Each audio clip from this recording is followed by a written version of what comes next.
শেষ হয়েছে এবারের মতো আইপিএল অকশনের আসর। দুবাইয়ে অনুষ্ঠিত এই অকশনে বেশ সুষ্ঠুভাবে অকশনের আয়োজন করা হয়েছে। দর্শকরাও উপস্থিত ছিলেন ওই অকশনে অংশগ্রহণকারী 10টি টিমের মোট 77টি স্থানের মধ্যে 72 জন প্লেয়ার কিন্তু বিক্রি হয়েছেন। বিপুল পরিমাণ টাকায় বেশ কিছু প্লেয়ার বিক্রি হয়েছেন।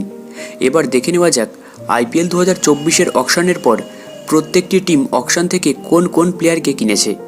তো number 1, Chennai super kings. Rachin Ravindra, Daryl Mitchell, Shardul Thakur, Sameer Rizvi এবং মুস্তাফিজুর রহমান। এরপর Mumbai Indians, Gerald Coetzee, Dilshan Madushanka, Nuwan Thushara, Shreyas Gopal এবং মোহাম্মদ নাবি। এরপর কেকেআর মানে Kolkata knight riders, KS Bharat, Chetan Sakariya, Mitchell Starc, Sakib Hossain, Ramandeep Singh, Sherfane Rutherford, Manish Pandey, Mujeebur Rahman, Gus Atkinson এবং অঙ্কুরিশ রঘুবংশী। এরপর গুজরাট টাইটান্স, আজমাতুল্লাহ ওমারজাই, উমেশ যাদব, শাহরুখ খান, সুশান্ত মিশ্র, কার্তিক ত্যাগী, মানব সুথার, স্পেন্সার জনসন এবং রবিন মিন্স। এরপর royal challengers Bangalore, Alzarri Joseph, Yash Dayal, Tom Curran, Lockie Ferguson, Swapnil Singh এবং সৌরভ চৌহান।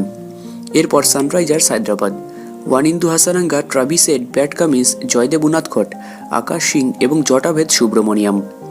এরপর Delhi capitals, Kumar Kushagra, Jhye Richardson, Harry Brook, Sumit Kumar, Shai Hope, Tristan Stubbs, Rasikh Dar, Ricky Bhui এবং স্বস্তিক চিকারা। এরপর Punjab kings, Harshal Patel, Chris Woakes, Ashutosh Sharma, Vishwanath Pratap Singh, Shashank Singh, Tanay, Prince Choudhary এবং Rilee Rossouw. এরপর Rajasthan royals, Rovman Powell, Shivam Dube, Tom Kohler Cadmore, Abid Mushtaq, Nandre Burger. এবং last Lucknow super giants, Shivam Mavi, Arshin Kulkarni, M Siddharth, Ashton Turner, David Willey এবং মোহাম্মদ আরশাদ খান। এবার তোমরা কমেন্টে জানাও যে কালকে কোন টিমের অকশনটা বেটার হয়েছে, কোন টিমের অকশন তোমাদের কাছে সব থেকে বেস্ট লেগেছে। নিচে কিন্তু অবশ্যই কমেন্টে জানিও।